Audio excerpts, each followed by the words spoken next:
I didn't show my milling because this is too big, and also the problem is I have only one speed my lathe, so like that is not easy. And the problem is, and the carbide, I have only one side facing on one side only the right. I don't have any carbide from the left side, so it's not easy. So this is right now it's work, but I have to smooth here very little. It's not easy because this is lathe very small, not enough support the whole piece this, and really heavy.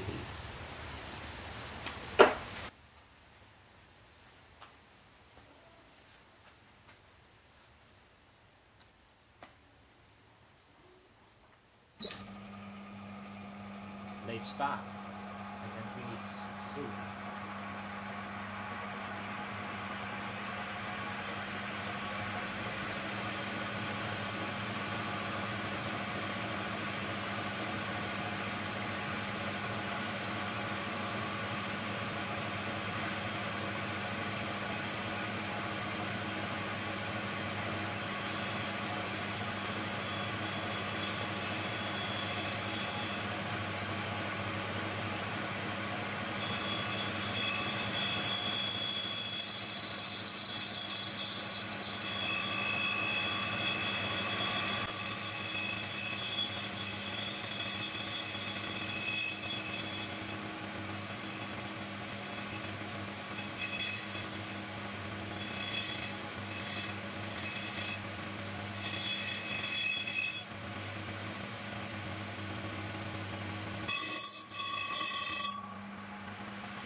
Okay, so this is about the 3 hour and make this because the problem my homemade lathe is very small. Is this is wheels is 40 years, so it's quite big. And the problem also I don't have any carbide, so I have only facing to the left side. I don't have the carbide facing to uh, the right side, so that means it's very hard for me to make this. But right now I'm happy because I got this. But I didn't lay here because I don't have. But I see too is I see before I decide done carrier. I see all this one running all the same shape. Okay, so now it's time I put the knife